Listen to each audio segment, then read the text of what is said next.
If you are in the market to buy a brand new TV, then Samsung is one of the best brands to buy.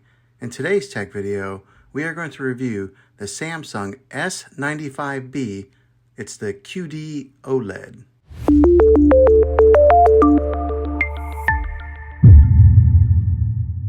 Well, hey guys, Juan here. Thanks for stopping by my channel and checking out this video. This is a 65-inch TV that I just got and I've had for a little bit of time now, and I wanted to give my review on it after owning it and using it and putting it to quite a few hours of use with my kids and my family of watching TV, and to give my feedback and see if this is maybe a TV that you're interested in purchasing. And hopefully you can base that off of some of my opinions on being an honest, normal, average consumer of buying a television. Now, I don't work for Samsung. I'm not affiliated with them by any means. So what I'm telling you is all my honest opinion of owning this thing for a little bit of time now. So what I'll do is I'll talk about what I've learned from it, and then I'll talk about more of the in-depth specifics on this TV later on in the video. But as far as owning it for a few weeks now, it's been a great TV. The picture quality is awesome. I mean, like, really awesome. So I upgraded from a 4K UHD TV to this QLED 4K UHD. Also, it's just bigger. I had a 55-inch and I went bigger to 65. So I think a lot of times whenever we upgrade our televisions, we usually end up going bigger.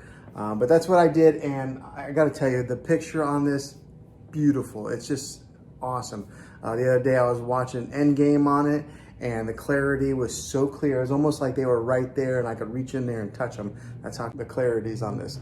So like right now, I've got a background image on here. This is kind of like their screensavers that they have. Samsung has built in a ton of different kinds of screensavers that you can put on there. So instead of just having like a black picture, whenever you're not watching TV, you can have something that's pretty to look at just like this, and it stays on there for quite a long time. Now, one of the main reasons that I went with the QLED when I was shopping around for televisions, because I had it boiled down to two TVs. I was either going to get the Samsung QLED or I was going to get the LG OLED display, because I think that's what TVs are going to be going to in the future. So I wanted to make sure that I buy a TV that's going to last a while and it's going to be kind of future proof, because how often do you buy TVs for your main living room? Is, you know, every so many years. So I wanted to make sure that I got one that's going to last a while and it's going to be something that's going to be, you know, a good TV for years to come. But the reason that I went with this one, the QLED, was because when it comes to OLED and QLED, if you are in a room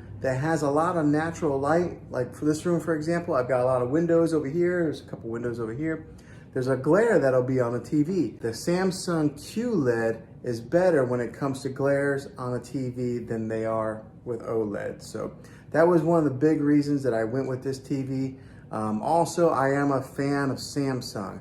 I've had a few TVs of theirs, and they've always lasted a long time, versus somebody who maybe had a Vizio or something like that. I had a buddy who had a Vizio and it lasted like a year and it broke on him. My Samsungs have always lasted quite a long time. So they're a trusted brand. They're at the top, you know, they're right there with Sony and LG. And so buying a Samsung QLED was something that I was pretty confident in it lasting for years to come. Now, let me talk about some of the specifics of actually using this thing for a little while. This has what's called Bixby built into it, okay? And if anybody has a Samsung device, they're pretty familiar with what Bixby is. But if you're not, Bixby is kind of like Samsung's Siri, like Apple's Siri, or it's kind of like their Amazon Alexa, okay? It has Bixby built in it. So you can talk to this TV and turn it on with the Bixby command. You just say, hey, Bixby. But let me tell you, it's not that good yet, okay? Samsung has some work to do with that. I would have to say that Amazon's Alexa is the leader in the industry when it comes to artificial intelligence and talking with voice commands.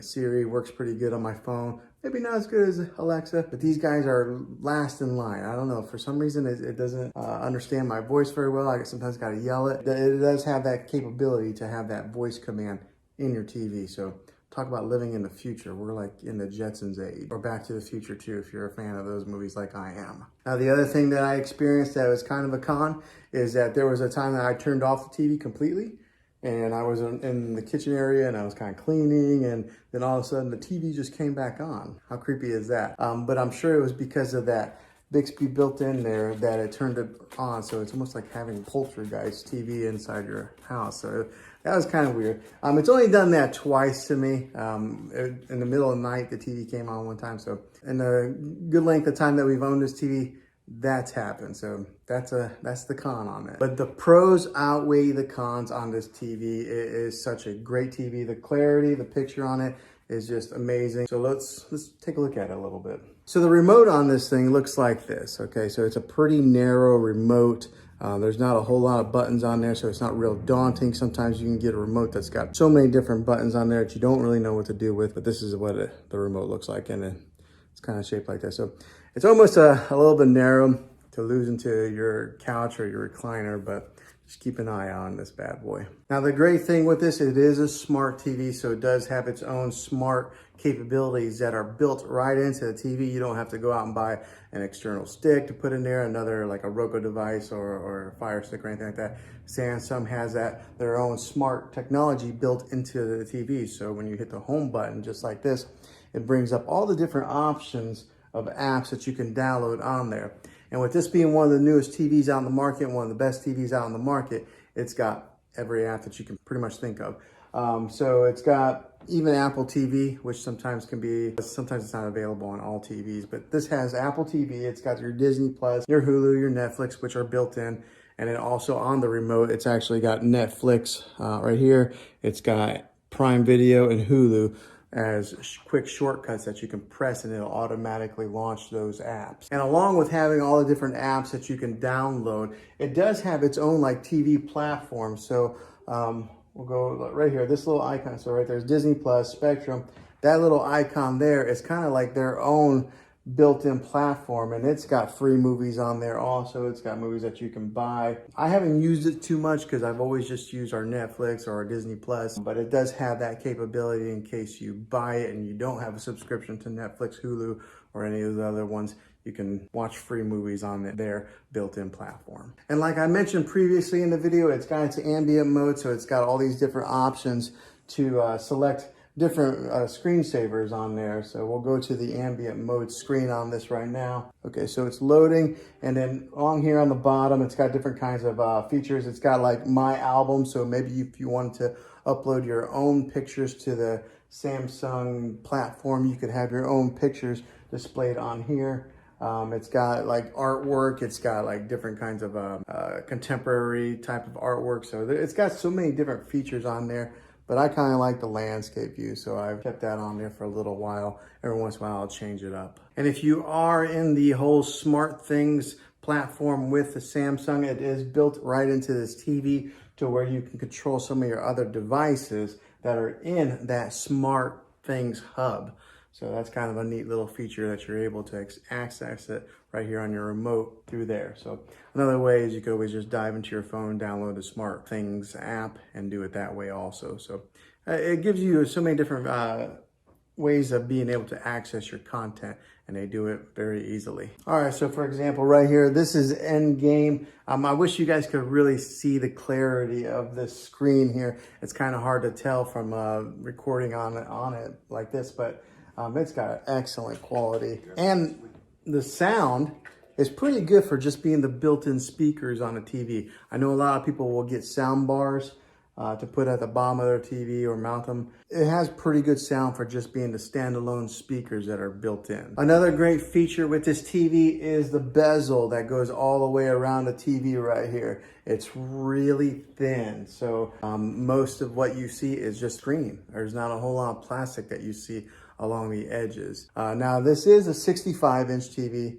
That's what it's advertised at, but I want to put a tape measure on it so that way you guys can see exactly what the exact measurement is of screen real estate that you get. So whenever they say the inches of a TV, you always measure from angle to angle like that. You don't measure across or down. So we're gonna put a tape measure on this and see what it measures out to be. All right, so got a tape measure here. Let's measure it. Okay, so the actual measurement comes to be about 65 3/8. So that's, they actually give you 3/8 of an inch extra. So that's pretty good. That's what that measures, the actual measurement of screen real estate on this TV. Now, so that's some of the specifics of being an honest user.